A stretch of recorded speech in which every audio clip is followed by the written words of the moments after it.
Let me give you a number. $96,500. That's what it costs per year to live what most Americans would call a completely normal life in 2026. Not rich, not extravagant, normal. A modest apartment, one reliable car, groceries, health insurance, maybe one vacation a year, a small amount going into retirement. That's it. No yacht, no private school, no luxury anything. $96,500. The median household income in America right now?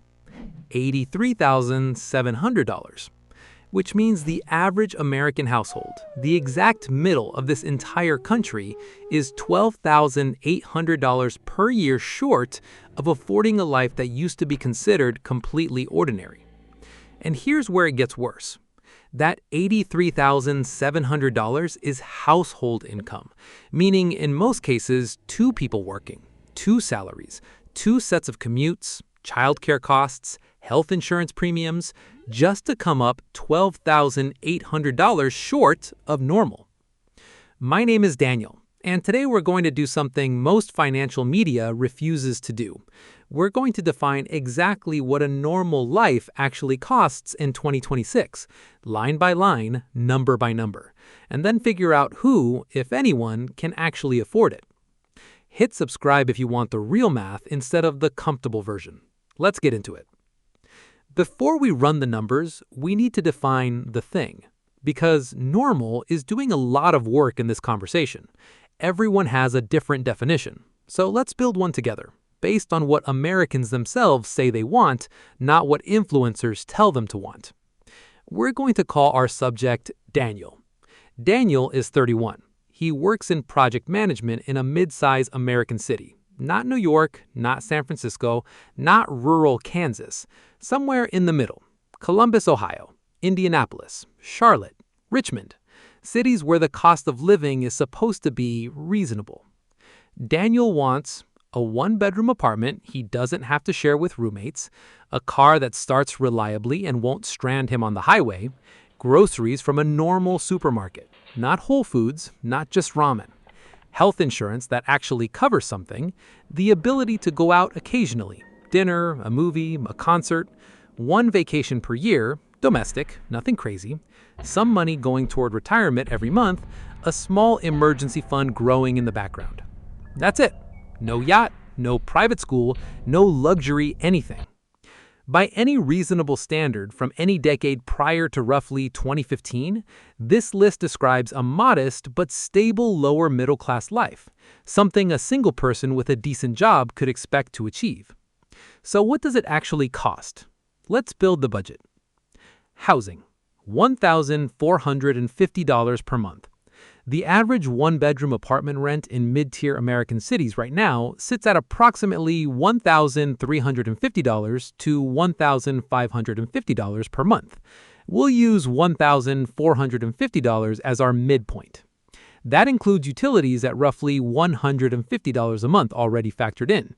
If you're in a higher cost of living city, add $400 to $600 on top of that. We're being generous to the budget here. Annual cost, $17,400. Transportation, $712 per month. Daniel doesn't have a flashy car. He bought a used 2021 Honda Civic 2 years ago. Financed, not least, his payment is $340 per month. Insurance runs $145 per month, the national average for a 31-year-old male with a clean record.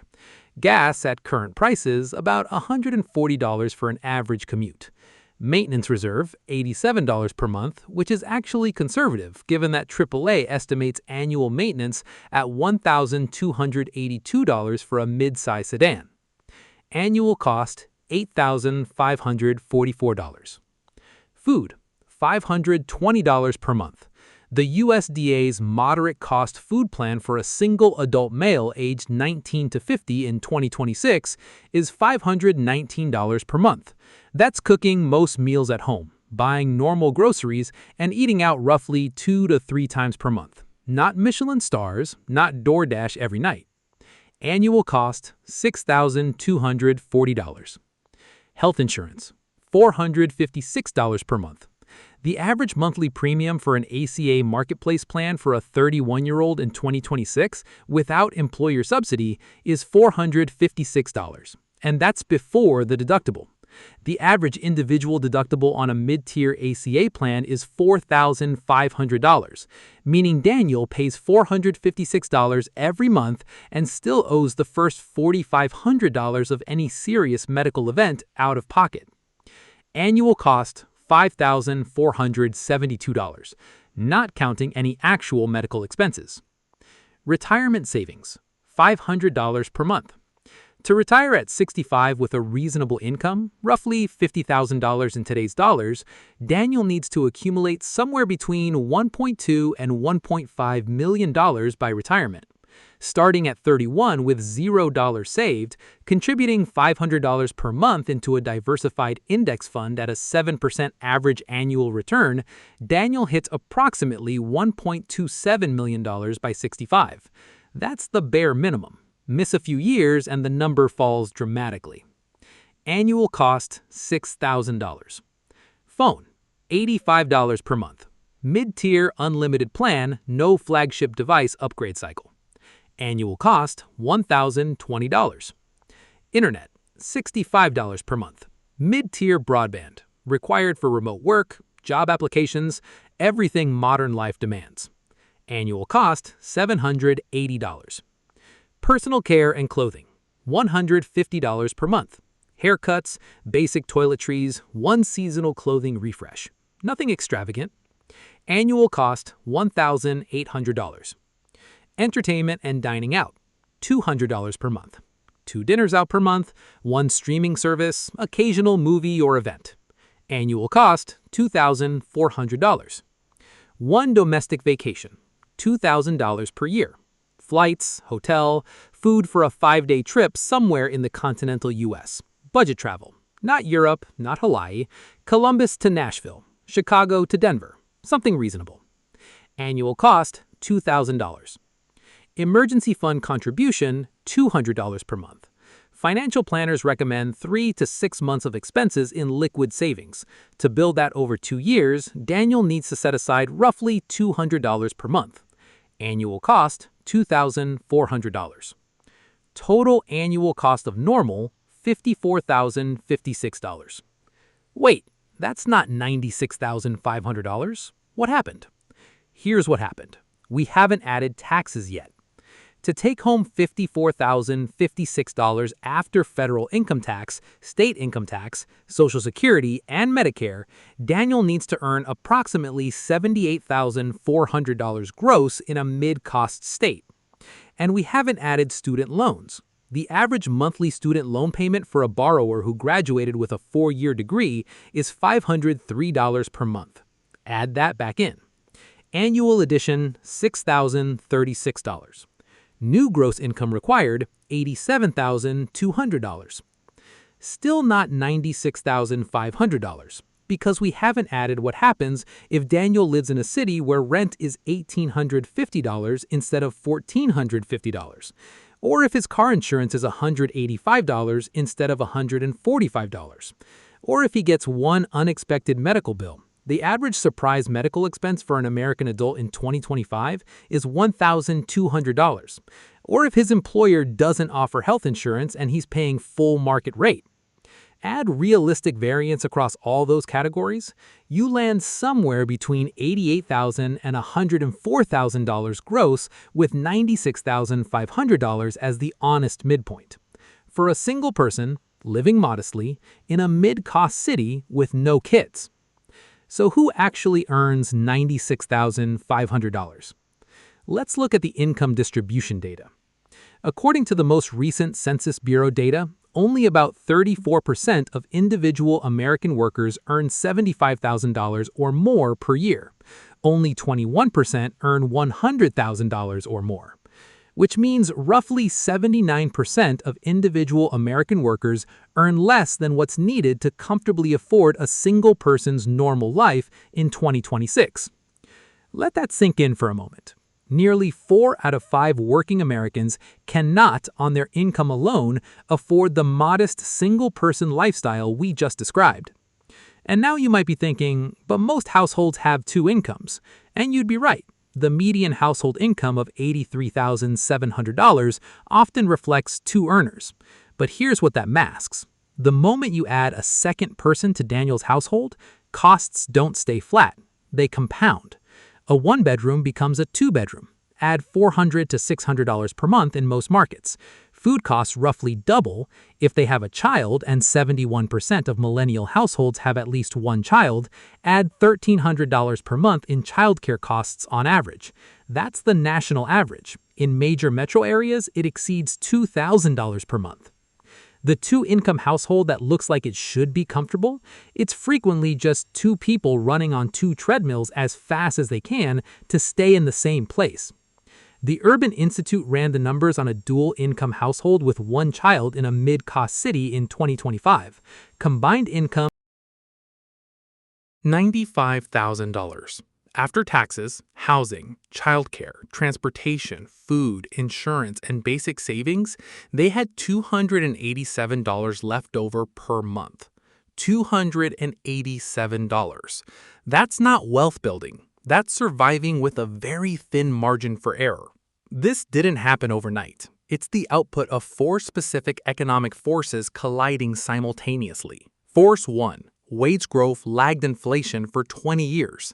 Between 2000 and 2020, real median wages, adjusted for inflation, grew by approximately 9% total over 2 decades. That's less than 0.5% per year in real purchasing power gains. Meanwhile, housing costs grew 118% in the same period. Healthcare costs grew 196%. College tuition grew 213%. The things that matter most to financial stability grew 10 to 20 times faster than the wages that were supposed to pay for them. Force 2. Fixed costs replaced discretionary costs. In 1980, a typical American household spent roughly 50% of its income on fixed, non-negotiable costs: housing, transportation, healthcare, food. Today, that number's closer to 75% for median earners. That shift is catastrophic because it eliminates the margin.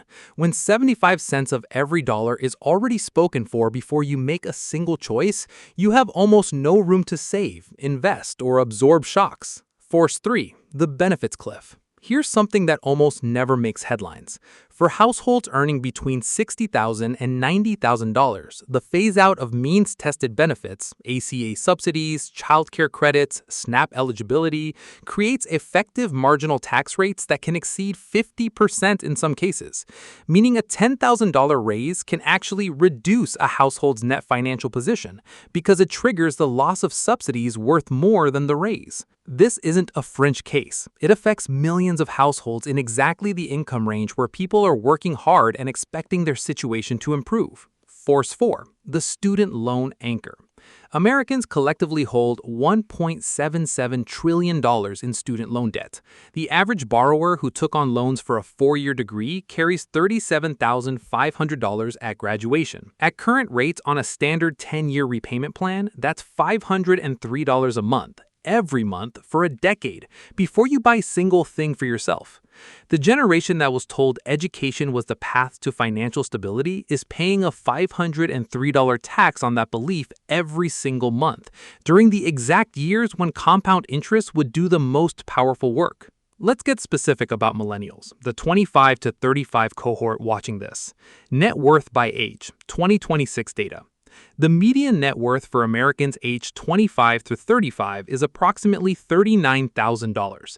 But median is misleading here because it's skewed heavily by homeowners versus renters. Millennials who own homes have a median net worth of approximately $130,000, mostly locked in home equity. Millennials who rent have a median net worth of approximately $6,300. For context, financial planners generally recommend having the equivalent of your annual salary saved by age 35. For someone earning $65,000, roughly the median millennial income, that target is $65,000. Only about 29% of millennials are on track to hit that benchmark. Home ownership rate for millennials aged 25 to 34 is 37%. For their parents' generation at the same age, it was 53%.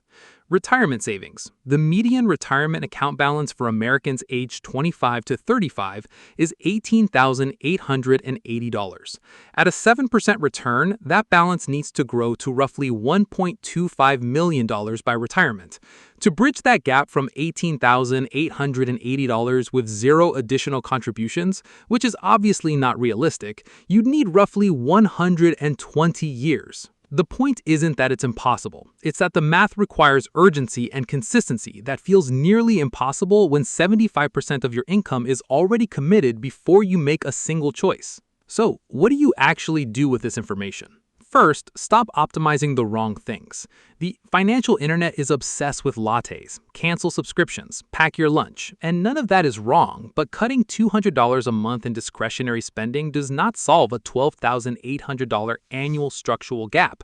You cannot coupon your way out of a system that costs more than it pays. The levers that actually move the needle are bigger and fewer. Lever 1. Housing. Housing is 30 to 40% of the budget for most millennials. Every dollar you reduce here compounds across every other category. If you can geo-arbitrage, move to a lower-cost city while maintaining a higher-cost salary, the math changes dramatically. Remote work made this possible for millions of people. It's still an option many haven't used. Lever 2. Income, not savings rate. At $50,000 income, saving 20% generates $10,000 per year. At $90,000 income, saving 15% generates $13,500, with more left over. The marginal value of income growth above the median dramatically outpaces the marginal value of squeezing your savings rate. Skill development, negotiation, and strategic career moves are worth more per hour than any budgeting app. Lever 3. Starting, not optimizing. The S&P 500 has returned approximately 10% annually before inflation over long periods. $200 monthly invested at 25 grows to approximately $700,000 by 65. The same $200 monthly started at 35 grows to $340,000. Not starting cost you $360,000. That is the single most expensive financial mistake available to you right now. Lever 4. Understanding the actual system. The system is not designed to make you wealthy. It is designed to extract maximum spending from you at every stage of your life.